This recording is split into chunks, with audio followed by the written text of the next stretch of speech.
Hey folks, I'm going to do a little just removing of sphagnum from the top of two plants. I'm holding my camera right now, but I'm going to put it on the stand and we're going to get into this. So that is, of course, plant number one, my Ficus microcarpa. Um, the ginseng fig. So I'd put these rocks on, I'd put some sphagnum around it, try to get some root growth outside the norm. I'm hoping it worked. They've been on there for a while.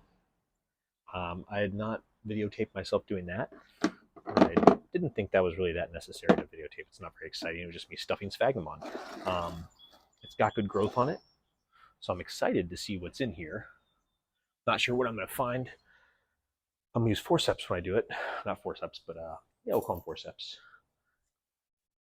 So that way, I pull off a little bit at a time and don't damage too much. I mean, I'll do some finger work, but there are some roots in here that I can see on top visibly already, so I don't want to damage anything. I'm just going to pull very gently away everything it can. It may not have done anything.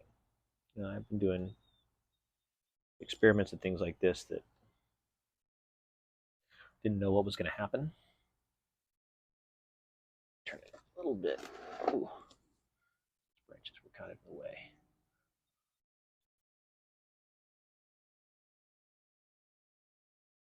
But if it did nothing to just help the regular roots grow, I'm happy with that too.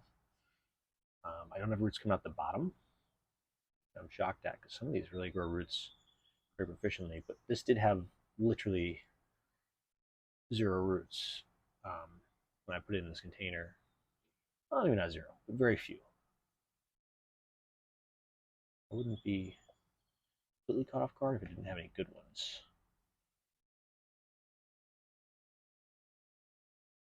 See what happens.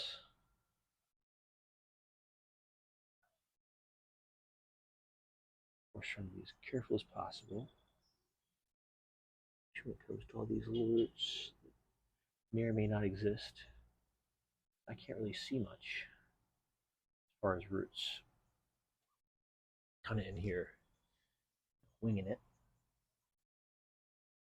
Unless it might look like a root, might not be. And of course, this is sphagnum. Sometimes it does tear roots out with it.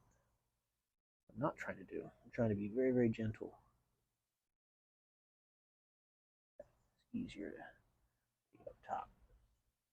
Now my turntable, I've just got plants on that right now. Here we go.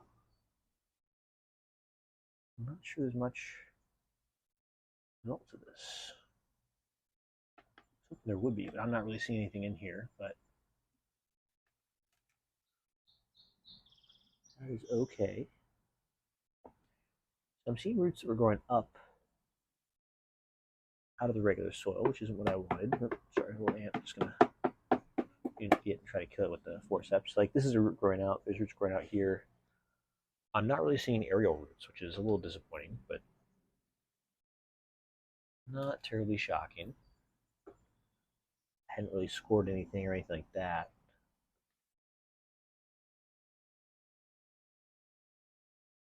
Go. All right. So you can see a little bit more what I'm looking at. There's not a whole lot going on there. I would say that was limited to no success, but doesn't mean that it wasn't good for the plant to have some good sphagnum for a while. Keep it moist, keep it growing without creating rot.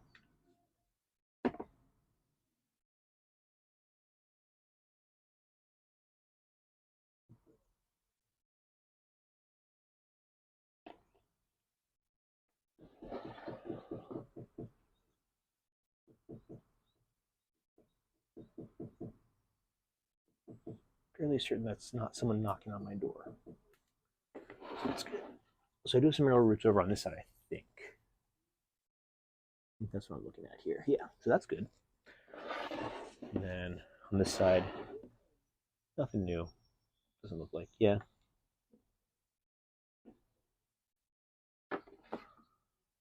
I would say not a failed experiment, but just not the one I'd wanted.